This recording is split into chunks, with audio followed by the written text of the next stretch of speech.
In example 2, we're going to look at the power and product rules with positive exponents. We have this expression in letter A raised to the second power, and this one's being raised to the third power. The one thing we have to remember is that all those variables or bases inside that don't have an exponent have an exponent of 1. So that x has a 1, z has a 1, 2 has a 1. Then what we want to do is we always want to get rid of parentheses first. So let's make a little note of that. Anytime you're working with simplifying exponents, you always want to get rid of parentheses first. To get rid of the parentheses, you're looking to see if there's anything that is being raised to. So in this case, it's being raised to the second power, so we want to get rid of that too. And to do that, we're going to multiply it to all the exponents on the inside. The other thing we need to be aware of is of our negative signs. Since we have a negative inside the parentheses, and this negative is being raised to an even exponent, it's going to become positive. So we don't need that negative sign anymore. So what we get is x to the second, y to the fourth, and z to the fourth. That's a 4. Then in our other one, in here we're raising all of these to the third power, which means this 3 is going to get multiplied to every exponent inside. We also have to take a look at that negative. This negative is being raised to the third power, so that negative is going to stay. So we get times negative 2 to the third and y to the 12th. Then what we need to do is we need to take a look at any numbers that we have. So we have just this negative 2 to the third, and negative 2 to the third is negative 8. Our numbers always come out to the front as our coefficient. And then we can combine things that have the same bases. There's only one x base, so we just keep that x squared.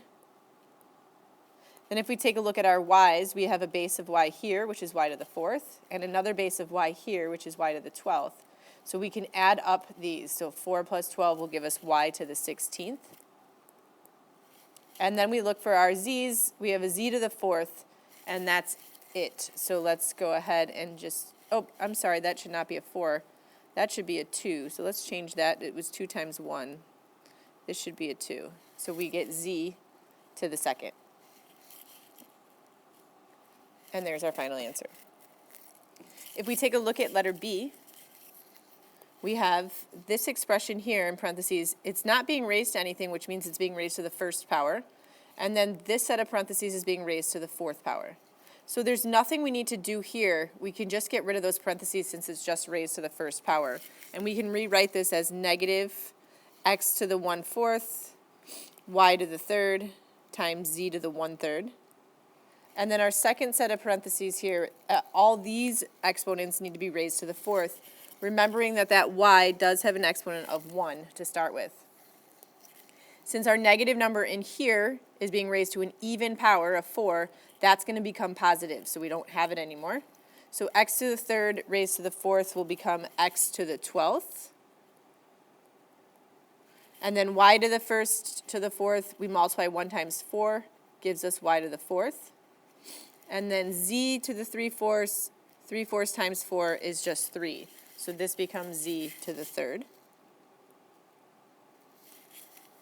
Then we look for any numbers that we have, any coefficients we might be able to bring out in front like we did in letter A. There's really nothing other than our negative 1 that's there, so we're going to keep that negative out in front. And then let's combine our bases. So if we start with the base of x, we have x to the 1/4 and x to the 12th. If we add 1/4 plus 12, change that back to a fraction, we get 49 over 4. Then if we look for our base of y, we have a y to the 3rd and a y to the 4th, so we can add those two exponents together to give us y to the 7th. And then we look for our z's. We have a z to the 1/3 and a z to the 3rd. If we add up 1/3 and 3, we get z to the 10/3. And that's it. I would like you to do the next two on your own, so go ahead and pause it, unpause it when you're ready to check your answer. If you did try this correctly for number 1, you should have ended up with negative 27, x to the 9th, y to the 8th, times z to the 6th. And if you did number 2 correctly, you should have ended up with 16 x to the 24th, y to the 8th, and z to the 34th. If you have questions on any of these, please let me know and I can come and walk you through it.